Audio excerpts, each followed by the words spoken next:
Hi friends, welcome to blueberries kitchen. Blueberries கிச்சனில் இன்றைக்கி நம்ம பார்க்க போகிறது என்னென்னா, இட்லி தோசை இதுக்கெல்லாம் சூப்பரான ஒரு சைடிஷ் ரெசிபி தாங்க. இது ஒன்று மட்டும் போதுங்க. நமக்கு சட்னி சாம்பார் ஒன்றுமே தேவையில்லைங்க. இது கூட நம்ம சூடான தோசை இட்லி அப்படியே நல்லெண்ணெய் ஊற்றி சாப்பிட்றதுக்கு சூப்பராக இருக்குங்க. அது என்னென்னா இட்லி பொடி ரெசிபி தாங்க. சிம்பிளான மெத்தடில் தாங்க இன்றைக்கி நம்ம பார்க்க போகிறோம்.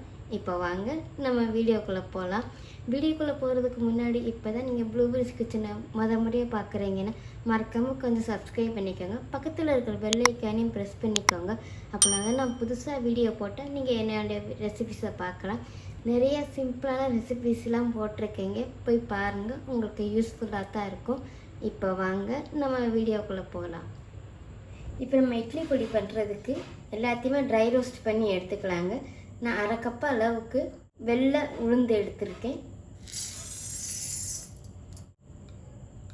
இப்போ இதை நம்ம கொஞ்சம் ட்ரை ரோஸ்ட் பண்ணி எடுத்துக்கலாங்க. நமக்கு இதோட கலர் கொஞ்சம் சேஞ்ச் ஆகி வந்தால் போதும். ஒரு லைட் ப்ரௌன் கலர் அளவுக்கு வந்தால் போதும்.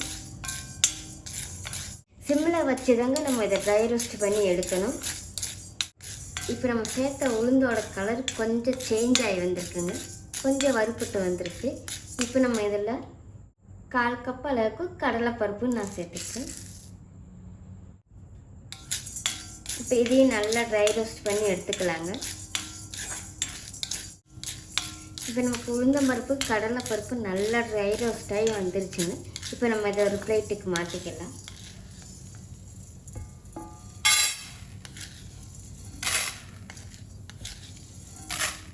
இப்போ நம்ம இதே பாத்திரத்தில் 1 டீஸ்பூன் அளவுக்கு எண்ணெய் ஊற்றிக்கலாங்க. நல்லெண்ணெய் ஊற்றிக்கோங்க.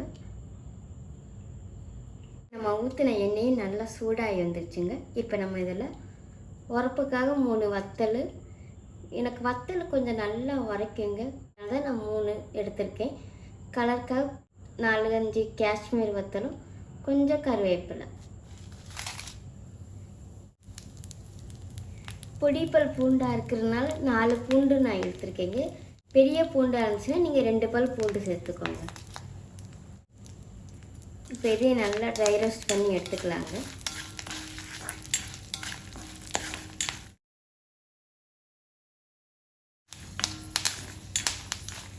இப்போ நமக்கு இது எல்லாமே நல்லா வறுபட்டு வந்துருச்சுங்க. இந்த எண்ணெயிலே நல்லா நம்ம வறுத்து எடுத்தாச்சு. இப்போ இதையே நம்ம அந்த பிளேட்டுக்கு மாற்றிக்கலாம்.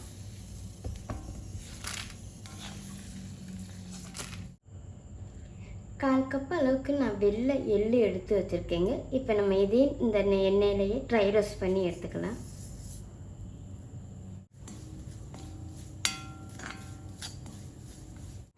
இப்போ நான் எள்ளு நமக்கு நல்லா ட்ரை ரோஸ்ட் ஆகி வந்துருச்சுங்க. இப்போ நம்ம இதையே அந்த பாத்திரத்துக்கு மாற்றிக்கலாம்.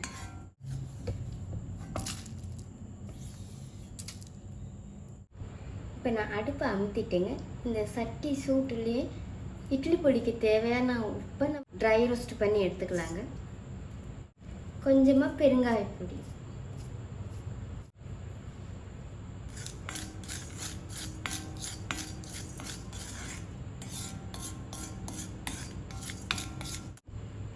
நமக்கு இப்போ இது நல்லா ஆறி வரட்டுங்க. ஆறி வரவும் இதை நம்ம பவுட்ரு பண்ணி எடுத்துக்கலாம். இப்போ நம்ம இதை மிக்ஸி ஜாருக்கு மாற்றி பவுட்ரு பண்ணி எடுத்துக்கலாம்.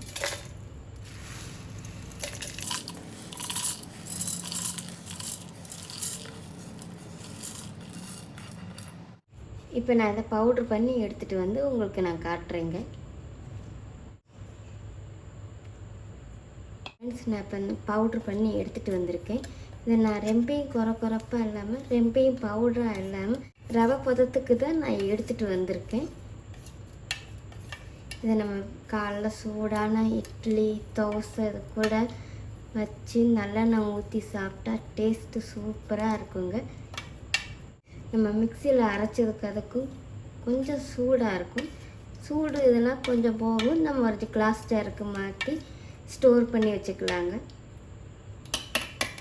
அவ்வளோதாங்க. இப்போ நம்மளுடைய அருமையான இட்லி பொடி ரெசிபி ரெடி ஆயிடுச்சு. இது நம்ம சூடான சுடு சாதம் இட்லி தோசை இது கூடலாம் வச்சு நல்லெண்ணெய் ஊற்றி சாப்பிட்றதுக்கு டேஸ்ட்டு சூப்பராக இருக்குங்க. இன்றைக்கி நான் சிம்பிளான மெத்தடில் தாங்க உங்களுக்கு நான் இந்த இட்லி பொடி ரெசிபியை பண்ணி காட்டியிருக்கேன். மறக்காமல் ட்ரை பண்ணி பாருங்கள், உங்களுக்கு பிடிக்கும்னு நினைக்கிறேன். மறக்காமல் ப்ளூபெர்ரிஸ் கிச்சனை சப்ஸ்கிரைப் பண்ணிக்கோங்க. தேங்க்யூ.